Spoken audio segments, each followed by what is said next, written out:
भक्तमाल भीष्म पितामह जी की कथा। भीष्म पितामह जी 8 वसुओं में से एक वसु थे। उनकी जन्म की कथा राजा शंतनु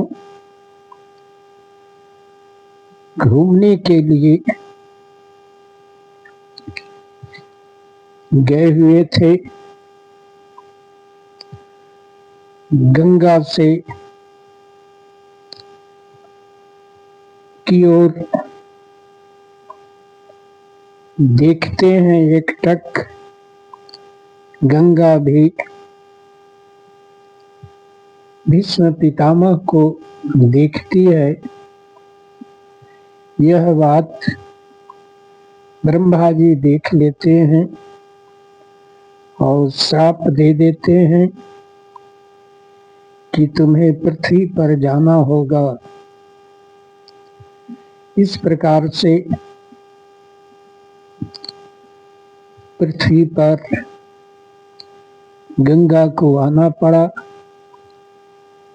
दूसरी कारण गंगा को पृथ्वी पर आने का है कि राजा भगीरथ अपने पूर्वजों के श्राप को दूर करने के लिए कपिल ऋषि ने श्राप दिया था कि जब गंगा को कोई इस धरती पर स्वर्ग से ले आए और उस गंगा के स्पर्श से ही सगर के 60,000 पुत्रों का उद्धार होगा। इसी क्रम में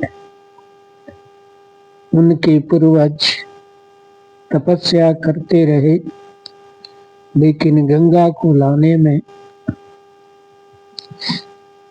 भगीरथ ही सफल हुए। इस प्रकार से गंगा वापस धरती पर आती है और सत्य के अनुसार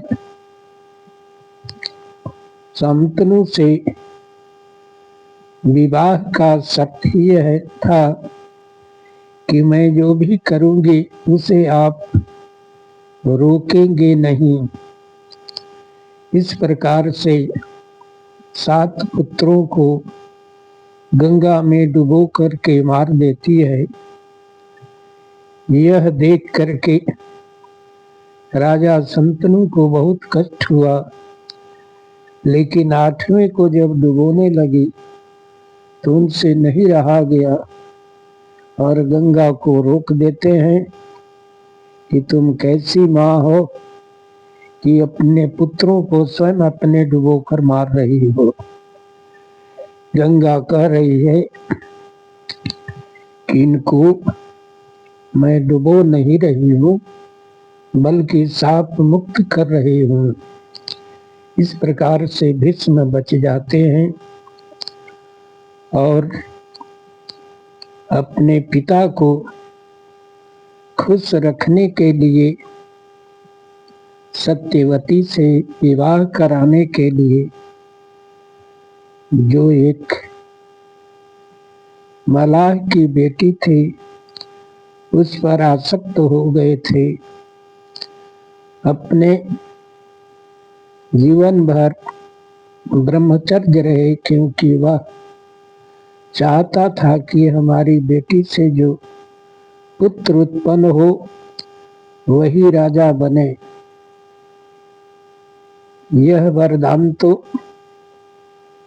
शंतनु खुद जो है देवव्रत को दे चुके थे, इसलिए वे नहीं दे सकते थे और इसी कारण भीष्म पिता को प्रसन्न करने के लिए आजीवन ब्रह्मचर्य रहे, क्योंकि ब्रह्मचर्य रहूंगा तभी यह शर्त पूरी होगी।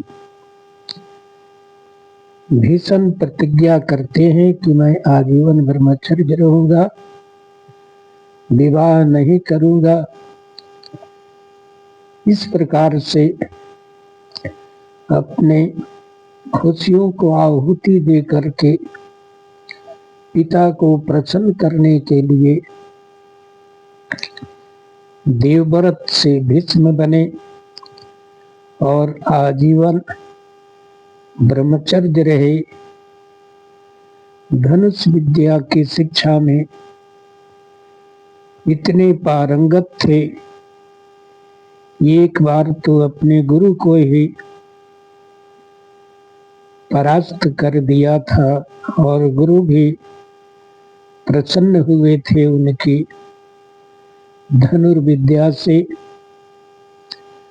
उन्होंने भगवान को भी महाभारत युद्ध में प्रतिज्ञा किए थे कि मैं यदि आपको शस्त्र न उठवा दूं तो मैं भीष्म नहीं।